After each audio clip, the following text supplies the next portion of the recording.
Ətraf aləmə hərə bir cür baxır. Biz Azərbaycana və dünyaya yazıcı postuna baxacağıq. Postdan isə həm müşahidə aparırlar, həm müdafiə olunurlar, həm də atəş açırlar.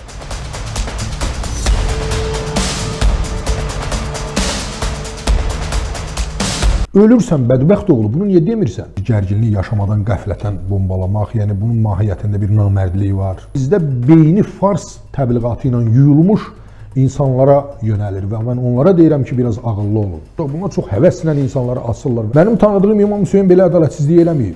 Bayağı müğənniləri, bayağı efirin nəyindən qoruyursunuz yəni? Yəni bayağı insan efirə çıxmayanda televiziya bayağı olmur. Mən buna baxanda ilk dəfə xeyli güldüm, xeyli keyfim açıldı. Dövlətin himayəsində, yağbal içində yaşayan yazıçılar yaza bilmirlər. Azadlığını və heç olmasa qismən azadlığını qorumaq istəyən yazıçılar isə yaşaya bilmirlər.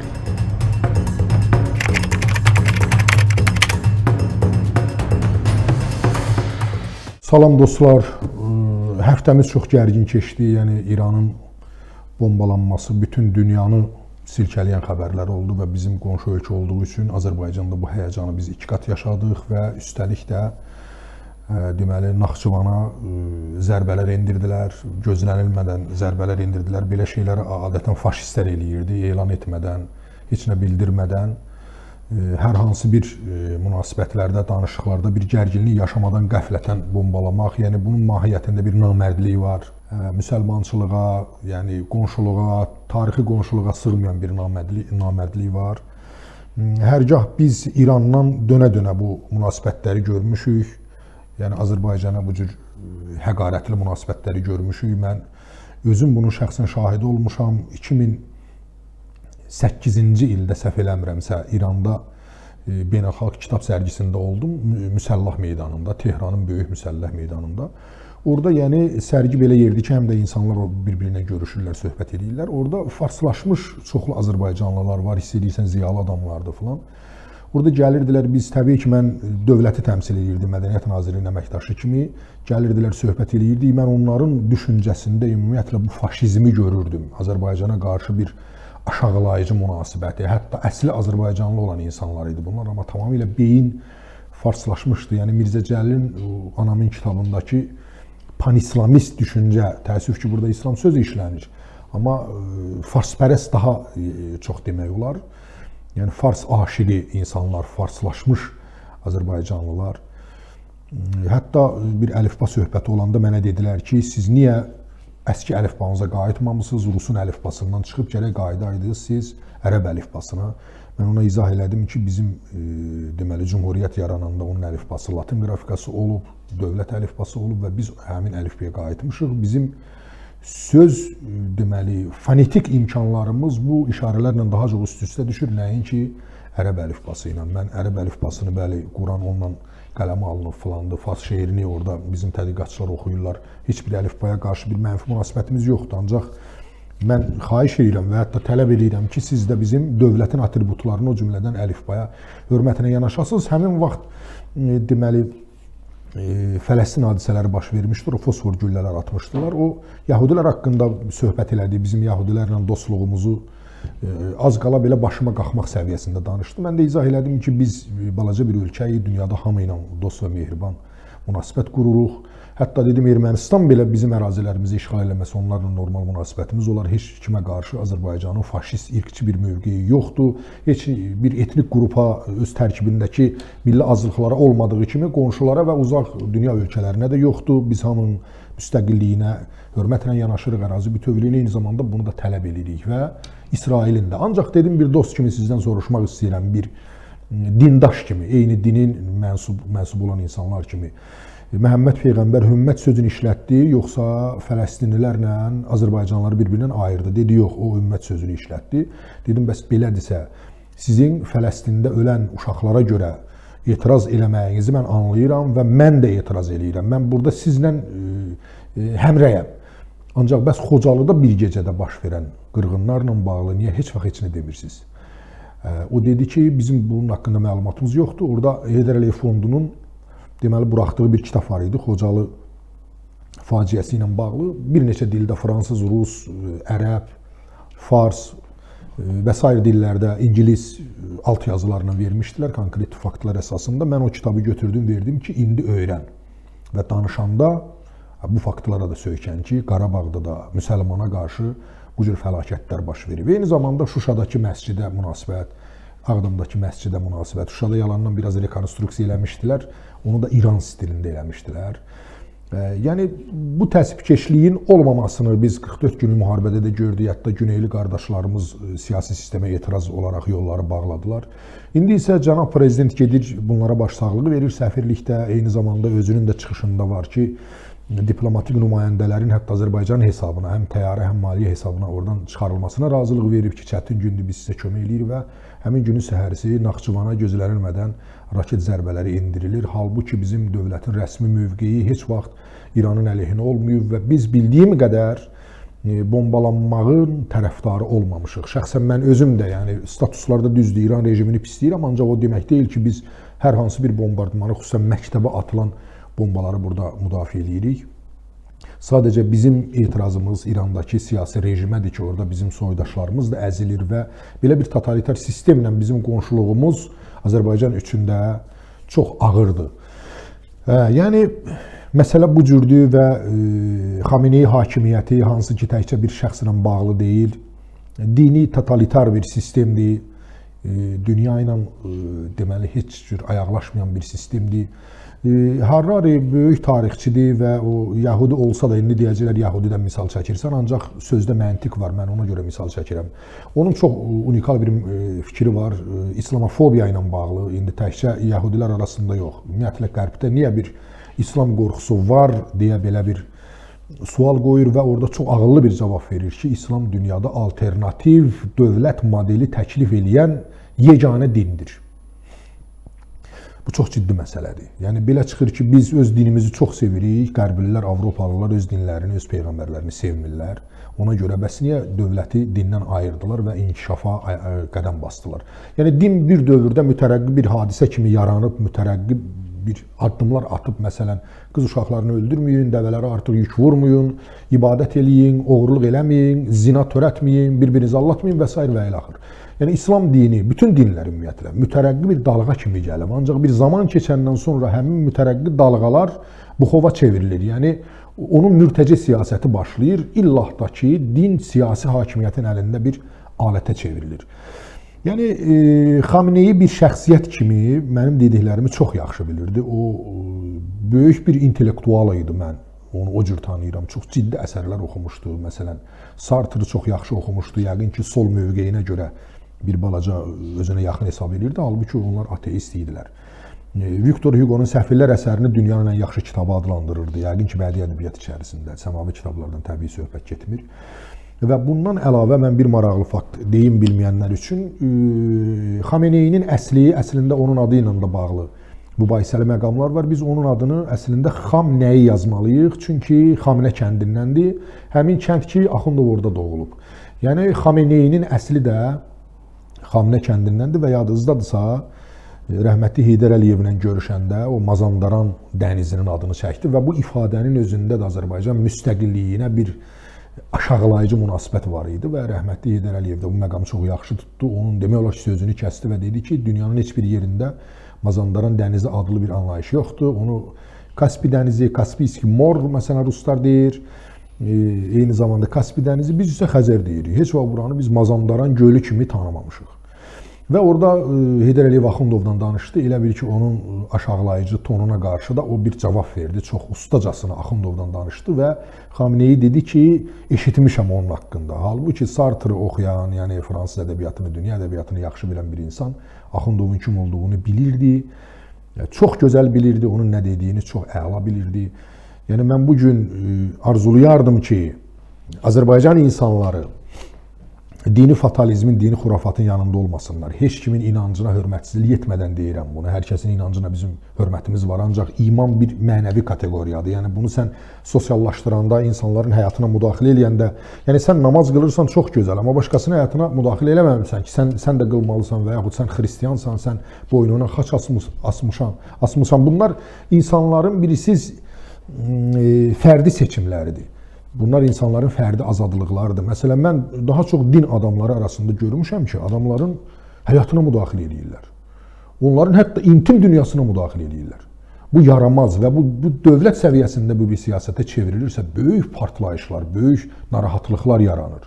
Yəni, bugün sizi əmin eləyirəm, o siyasi konjunkturanın küçələrə çıxartdığı adamları boş verin. Yəni, İran vətəndaşları, farslar da daxil olmaqla, daha çox da bizim Azərbaycanlılar və digər orada yaşayan etnik qruplar rejimdən canları boğazına yığılmış vəziyyətdədirlər. Və mən çox istəyərdim ki, heç olmasa 40-50% İranda elə bir sistem qurulsun ki, 40-50% insan ondan razı qalsın. Yəni, insanların azadlığını bu qədər təhdid altında saxlamaq olmaz. Özdə mən düşünürəm ki, İran məsələn, İraq, hətta Əfqanistan və hətta İraq da deyil. İran çox qədim tarixə malik, güclü mədəniyyəti olan, fars dilli mədəniyyət çox güclüdür, güclü kinosu olan, yəni potensialı olan bir toplumdur. Eyni zamanda oradakı bizim Azərbaycanlılar. Yəni, bu cəmiyyətlə çox sivil, dünyəvi bir ölkə qurmaq olar ki, həm də qonşularla da münasibət çox normal olsun və bir gün gözünü açıb başına bombalar yağdığını görməyəsən və bunun heç bir izahı yoxdur. Yəni, İran tərəfinə rəsmi bir açıqlama verib nə üzr istəyir, nə məsələyə aydınlıq gətirir. Bax, bütün totalitar sistemlərin, o diktaturaların belə fəlakətli məsələləri var.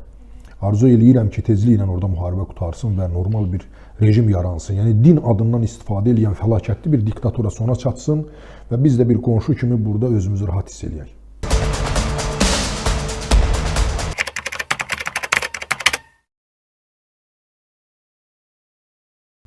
Totalitar cəmiyyətlərdə, diktaturalarda bütün məlumatlar yalandır. Bütün rəsmi məlumatlar. Yəni, heç vaxt dəqiq məlumat vermirlər. Heç vaxt. Yəni, sizə sadə bir məsələ deyim, indi başqa bir statistikaya keçəcəyik. Məsələn, oradakı Azərbaycanlıların sayı heç vaxt rəsmi olaraq dəqiq bilinmir. Yəni, biz 30 milyon bilirik ki, mən öz rəqəmimizə inanıram. Məsələn, orada rəsmi açıqlamalarda 10-15 milyondan çox demirlər. Yəni, qəsdən aşağı deyirlər. Özlərinə sərf edən rəqəmləri deyirlər və ümumiyyətlə, cəmiyyətin, açıq cəmiyyətlərdə informasiya mübadiləsi olur, informasiya istehsalı olur, onun faiz nisbəti var. Yəni, diktaturalarda həqiqət həmişə insanlardan gizlədilir ki, onların beynini yuya biləsən, onları yönəldə biləsən. Mən sizə bir misal deyim, məsələn, Sovet İttifaqı da bu cür idi. Çernobıl hadisələri baş verəndə Alman lokatorları siqnal aldılar ki, yer kürəsi zəhərlənir. Bu, hardan gəlir? Bu, intihar eləyən ölkə kimdir, yəni? Çox gec məlum oldu, vəziyyət deməli ağırlaşandan sonra məlum oldu ki, SSR-də atom stansiyasında partlayış baş verib. İndi Almanlar bir Alman məntiqi ilə başa düşmürlər ki, bunlar bu məlumatı niyə gizləyirlər? Deyirlər, bilirsiniz, deyirlər, bunu niyə demirsiniz yəni? Ölürsən, bədbəxt oğlu, bunu niyə demirsən? Sadə bir qürur, bir diktatura qüruru ki, Qərbin qarşısında mən əyilməyəcəm, özüm gedib həll eləyəcəm, eləyə bilmirsən axı. Sənin gücün yoxdur axı bunu həll eləməyə.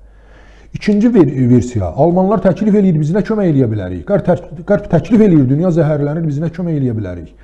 Yəni, partlayışın miqdarını mütəxəssis məlumat versin, ona uyğun yanğın söndürən maşınlar göndərək. Məlumatı verirlər, maşınlar gəlir və yanğına yaxınlaşan kimi hamısı əriyir. Məlum olur ki, statistikada, nəinki statistikada, hətta rəsmi məlumatda belə faiz nisbətini yanlış verirlər. Yanğının həcmini az göstərirlər. Axırda bir də onlara izah elədilər ki, sizin boynunuz sınsın. Ölürsünüz. Bunu dəqiq deyin, bu problemi həll edək. Axırda Qərb dəqiq öyrənəndən sonra çox ciddi köməkdarlıq göstərərək, deməli, çox gec yəni, deməli, Kremlin günahı sayəsində çox gec bu məsələyə müdaxilə edə bildilər və yanğını dayandırdılar. İndi İran statistikası da bu cürdür və bugün məktəbə deməli, bomba düşüb, raket düşüb, məktəb dağılıb. Belə bir hadisə var, biz bunun fotosunu görmüşük, yəni Qərb mətbuatında da, normal ölkələrin mətbuatında da bu haqda məlumat gedib və inanırıq ki, belə bir hadisə olub. Ancaq nə baş verib, nə qədər orada ölən var. Bir şəkil orada yayıldı, onun feyk olduğunu saat hiss edirsən, çünki 12 yaşındakı uşaqların deməli, cəsədi analarından böyük düşüb. Və ümumiyyətlə, müsəlman aləmində kəfənlənmiş cəsədləri o qədər iç-içə soxub şəkil çəkdirmirlər. Sonra bir çox şəkillər eyni idi. Yəni, süni intellektin özü belə bunu süni zəkada hazırlandığını bir xeyli şərtlərlə açıqlamışdı ki, bu qaydalara görə bunun süni zəkada hazırlandığını etiraf eləmək lazımdır. 160 neçə rəqəm deyirlər, 180 deyən də var. Mən inanmıram. Şəxsən mən inanmıram. Hadisə baş verib, amma heç vaxt inanmıram. Yəni onlar düz desə belə o rəqəmə inanmırıq biz. Səbəb nədir? Çünki həmişə yalanlar eşitmişik. Həmişə İran yalan danışıb. Bütün məsələlərlə bağlı. Azərbaycanın sayından tutmuş, məsələn, Azərbaycana münasibətə və Mazandaran dənizi söhbətinə qədər. Və mən bütün bu məlumatları bizdə beyni fars təbliğatı ilə yuyulmuş insanlara yönəlir və mən onlara deyirəm ki, biraz ağıllı olun. Yəni farsların bizə millətçi farsların, mən məsələn onların sənətini, kinosunu demirəm və onların sənətinin, kino sənətinin xüsusilə bir çoxu məhz fars rejimi əleyhinə çəkilib. İranın ən böyük rejissorlardan biri olan Kan mükafatı laureatı Cəfər Pənahiyə ev dustaqlığı veriblər. Kino çəkməyə ona qadağan ediblər. Yəni belə bir sistemdən söhbət gedir. Hətta siyasi olmayan kino filmlərdən belə qorxurlar. Şeirlərdən, yazılardan, aşıqlardan belə qorxurlar. Aşıqların böyük səhnələrə çıxış eləməyinin qarşısını alırlar. Yəni bu dərəcədə orada fəlakətli vəziyyət var və bunu nəyin hesabına təmin edirlər? İnsanların inamından, imanından sui-istifadə edərək, onların zəif damarından. Totalitar sistemlər allatmaqla məşğuldur.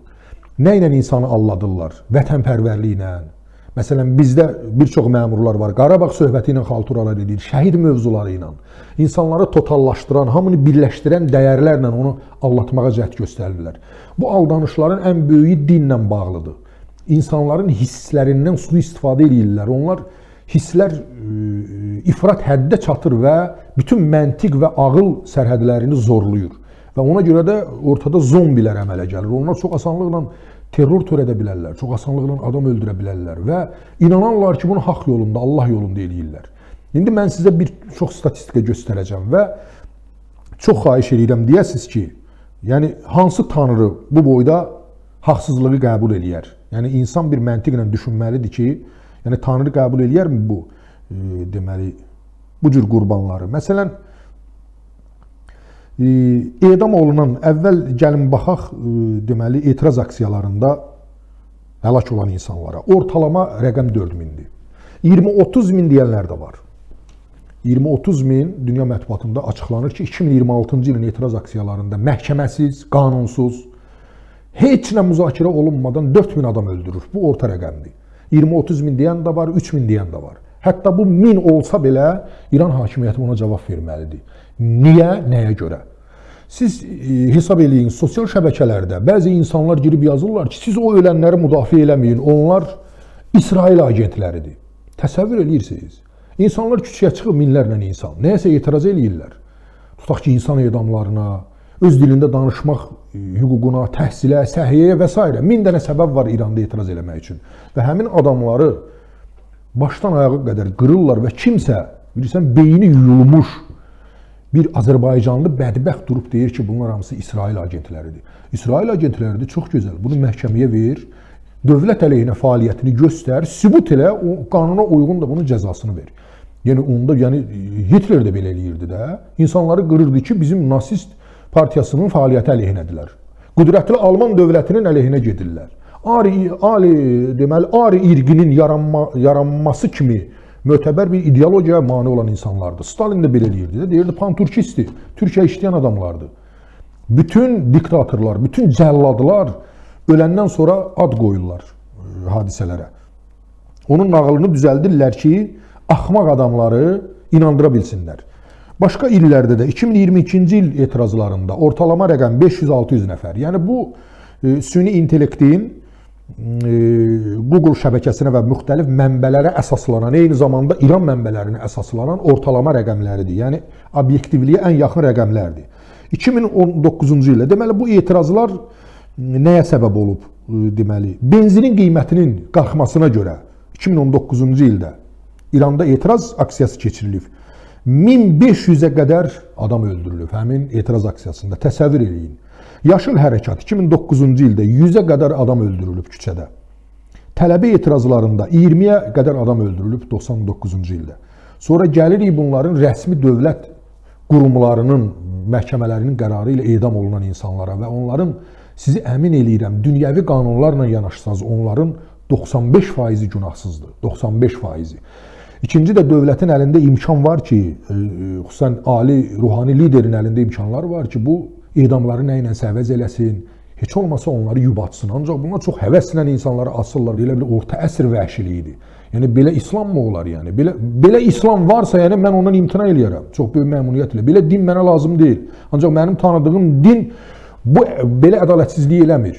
Mənim tanıdığım İmam Hüseyn belə ədalətsizliyi eləməyib. Hətta Aşura gecəsi o məşəlləri söndürüb ki, könüllü ölümə getmək istəməyən adamlar utanmadan yayına bilsinlər, çıxıb gedə bilsinlər. Onlara şərait yaradıb ki, getsinlər. Yəni İmam Hüseyn adından istifadə edib bu qədər günahsız insanların qanına batmaq və məni inandırmaq mümkün deyil. Və çıxışımın məqsədi odur ki, heç bir Azərbaycanlı bu şeylərə inandırmasın. Biz Həzrət Əlini, İmam Hüseyni onların öz əməlindən, öz əsərlərindən, onlar haqqında daha ciddi mənbələrdən deməli tanış olmalı və sevməliyik. Bunların təbliğatı və addımları mənə görə Həzrət Əli və İmam Hüseyn şəxsiyyətinə xələl gətirir. Nəinki onları təbliğ eləmək və onları layiq olduğu məqamda göstərmək. Keçirik statistikaya. 95-2025 illəri arasında son 30 ildə 25 min nəfərə yaxın adam edam olunub. Bu da ortalama rəqəmdir. Yəni totalitar sistemlər heç vaxt bu statistikanı açıq vermirlər. Yəni çox da ola bilər, az da ola bilər. Ortalama rəqəmdir, həqiqətə daha çox yaxın. 2025-ci ildə 1000 nəfər, 2024-də 972 nəfər, 2023-də 834 nəfər, 2022-də 582 nəfər edam olunub. Və bunların edam olunma səbəblərini biz gedib maraqlanıb axtarsaq, əlimiz üzümüzdə qalacaq. Əfəndilər, 21-ci əsrdə, süni intellekt dövründə bu cür molla düşüncəsini yaşamaq olmaz. Yəni 7-ci əsrdə qoyulmuş şəriət dəyərlərini bu gün kosmos dövrünün insanına, NASA dövrünün insanına heç cür başa sala bilməzsən. Bunun adı gerizəkalılıqdır. Yəni əgər belədirsə, onda oğurların biz qolunu kəsməliyik. Kəsək onların qolunu. Və İranı müdafiə edən insanların əməlini gedib çox ciddi araşdırsaq, görərik ki, onların çox elə edama layiqdir, İranın öz qaydalarına əsaslansaq. Yəni analogiya aparsaq Azərbaycan qanunları ilə, konstitusiya əleyhinə bunların təbliğatı fəaliyyəti, o məntiqlə İran bunları asardı.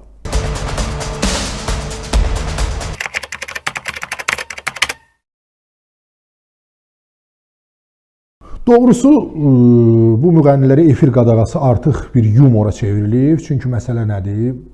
Heç bir rəsmi açıqlama yoxdur. Hətta televiziyalar belə rəsmi açıqlamaları vermirlər və mətbuatda siyahlar fırlanır. Yəni görünür mətbuata bu məlumatlar sızdırılır. Yəni tutaq ki, niyə Vəfa Şərifova, niyə Aşıq Namiq? Yəni hansı prinsiplə? Məsələn, niyə Baləli orada var, tutaq ki, başqa bir meyxanaçı yoxdur yəni? Heç bir prinsip gözlənilmir. Sanki kimsə tapşırıb ki, bunları efirə buraxma, bunları burax, tutaq ki. Mən o siyahıya baxdım, doğrudan məndə bir yumor hissi yarandı. Və üstəlik bu məsələnin gülməli tərəfi nədir? Gülməli tərəfi ondan ibarətdir ki, müğənnilərin çoxu iddia edir ki, biz bu siyahını verən saytları məhkəməyə verəcəyik. Hətta yığılıb imza toplayırlar. Afət Fərmanqızıdır gərək ki, o adamları toplayıb bir zəng eləyir. Yəni məhkəməyə müraciət eləmək istəyirlər ki, bizim adımızı niyə salmışsınız siyahıya? Eyni zamanda kuluarlardan eşidirik, şəxsi söhbətlərdən ki, doğrudan da bir nəsə qadağaya oxşar bir şey var. Bu nə məqsədə edilir, mən düzü bilmirəm. Bircə bildiyim odur ki, efiri düzəltmək üçün eləmirlər. Çünki Azərbaycan efirini düzəltmək istəyən, keçən verilişdə də, buraxılışda da bu haqda bəhs elədik, ilk növbədə Azərbaycan efirinin azadlığını və müstəqilliyini təmin eləməyə çalışmalıdır. Ən azı buna cəhd göstərməlidir. Biz bu istiqamətdə bir cəhd görmürük. Yəni səviyyəsiz müğənniləri efirdən qorumağa çalışırıq. Mən indi sizə sual verirəm. Təbii ki, bütün televiziyalara aid deyil, bütün verilişlərə aid deyil. Mən çox belə ümumiləşdirmələri sevmirəm, amma ümumi bir sual vermək istəyirəm. Bayağı müğənniləri, bayağı efirin nəyindən qoruyursunuz yəni? Yəni bayağı insan efirə çıxmayanda televiziya bayağı olmur. Televiziyanın yapısı bayağı olandan sonra bayağı müğənnilərə, bayağı verilişlərə yol açılır oradan. Yəni balıq başından iyilənir. Söhbət bundan gedir. Yəni əgər bu bayağı müğənnilər, bu heç bir televiziyanın rəhbərliyi ciddi dəyişməyib. Nə olub birdən-birə ki, tutaq ki, Baləli ekranların ulduzu olduğu halda birdən-birə buna qadağa qoyulur. İkinci, yəni bu nə bilirsən özünü göstərməkdir, nə özünü nümayişdir. Yəni sən istəmirsən ki, Baləli efirinə çıxsın, çağırma. Yəni rəsmi şəkildə bunu bilir, rəsmi indi deyil. Hər hansı bir qadağa elanının mətbuatda dolaşmasına nə ehtiyac var?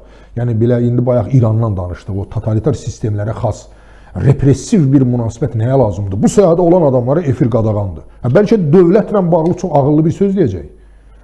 Bəlkə bu adam efirə çıxıb elə bir söz deyəcək, tali yüklü bir məsələdir. Yəni bu nə yanaşmadır? Efir qadağası, nə bilim nə.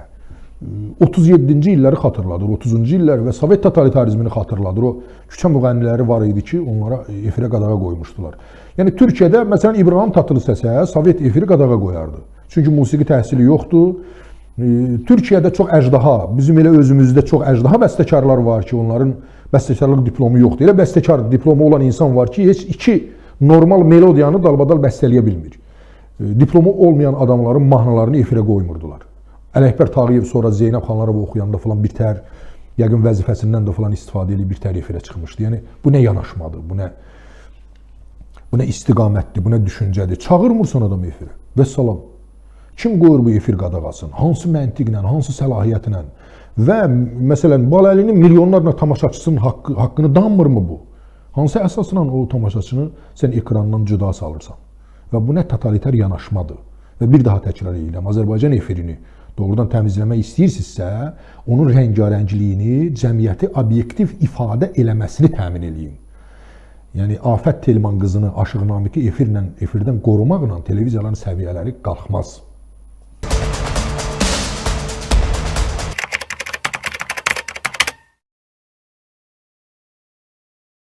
Adam buna artıq qəhqəhə ilə gülmək istəyir bu hadisəyə doğrudan da. Mən buna baxanda ilk dəfə xeyli güldüm, xeyli keyfim açıldı. Allah qapısını açsın o mükafat paylayan jurnalistin. Absurd Azərbaycan gerçəkliyindən biridir. Yəni görüb ki, hamı mükafat paylayır, hətta dövlət müəssisələri də kimə gəldi, gəlmədi, xalq artisti adından tutmuş, fərqli mükafatlara qədər kimə gəldi, mükafat paylayırlar. Bu da fikirləşib ki, mən də eləyə bilərəm. Və məni heyrətləndirən məqam nədir ki, bu adam yəni özü başa düşmür, bəs o mənzil istismar sahəsində JEK-dir, indi adı biraz fərqli gedir, Mənzil Kommunal Təsərrüfatı İstehsalı Birliyi, nəsə bir istehsalat birliyi, nəsə belə gedir adı. Bu deməli bu birlikdə işləyən, bu istehsalat müəssisəsində işləyən və orada səsi gələn insanların biri necə anlamır ki, sən ölkə başçısının adından mükafat verə bilməzsən. Yəni bunu normal bir uşaq belə bilərib. Məsələn, çıx küçəyə bir dənə uşağı çağır, deyən ki, ay bala, mən istəyirəm ki, Azərbaycan Respublikasının prezidentinin adından burada kiməsə mükafat verim. Əmin olun, o uşaq sizə deyəcək ki, bunu eləmə. Nəinki prezidentin adından, bir bələdiyyə üzvünün adından, bir sinif rəhbərinin adından mükafat verə bilməzsən sən kiməsə. Və bu Gədəbəy kimi yer ki, oradan necə alimlər çıxıb, oradan necə yəni sənətkarlar çıxıb, Gədəbəy kimi bir rayondan, yəni inkişaf etməmiş rayon deyil yəni. Və bu, deməli, İstehsalat Birliyinin hətta sədri də deyil, sədrliyinə namizəddir və belə düşünür ki, bu mükafatı almaqla bunu yəqin vəzifəyə təsdiq eləyəcəklər, yəni o vəzifəyə qoyacaqlar. Bunun özünün ağlı gətirmirmi ki, mən bu mükafatı bu kameraların qarşısında qəbul eləməyim. Sizi əmin eləyirəm, mən o videoya baxanda elə bildim zarafatdır yəni. Elə bildim aktyorlar oynayır. Sonra adam həbs olunanda məlum oldu ki, bu gerçəkmiş. Və adamın həbsinə də ayrıca güldüm.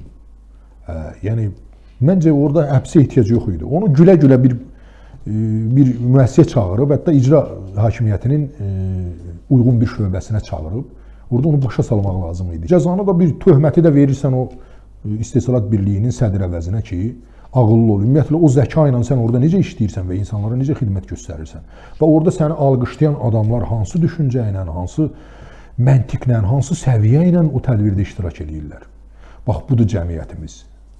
Və biz də bu cəmiyyət üçün kitab yazmaq istəyirik, film çəkmək istəyirik, teatr açmaq istəyirik ki, bu insanlarla biz sabaha gedək. Görünən odur ki, vəziyyətimiz düşündüyümüzdən də qəlizdir. Əyalətdə bax, vəziyyət budur. 100 il geridə olan, hətta ağlına, zəkasına belə şübhə elədiyin minlərlə adam var, hətta yüksək vəzifələrdə.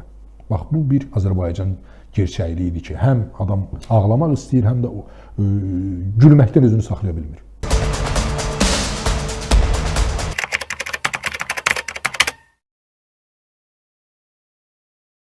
Bəli, ötən həftəmiz həm də Yazıçılar Günü ilə yadda qaldı. Təbii ki, həmişə kimi sönük qeyd olundu. Müxtəlif saytlar sorğular keçirməklə və yazılar verməklə Yazıçılar gününü qeyd elədik. Halbuki bu Pen klubun fəaliyyətə başlaması günüdür. Dünyada təkcə yazıçıların yox, bütün qələm adamlarının hüquqlarının müdafiəsi üçün yaranıb. Yəni çox mötəbər bir gündür dünya səviyyəsində.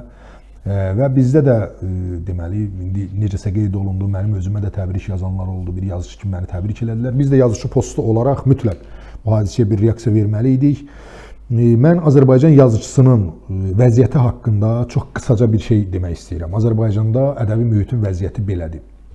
Dövlətin himayəsində yaşayan yazıçılar, deməli ki, bu seçim xeyli siyasidir, yağ-bal içində böyrək kimi yaşayırlar, azadlığını qoruyan, hətta nisbətən qoruyan yazıçılar isə maddi sıxıntılar içərisində boğulurlar.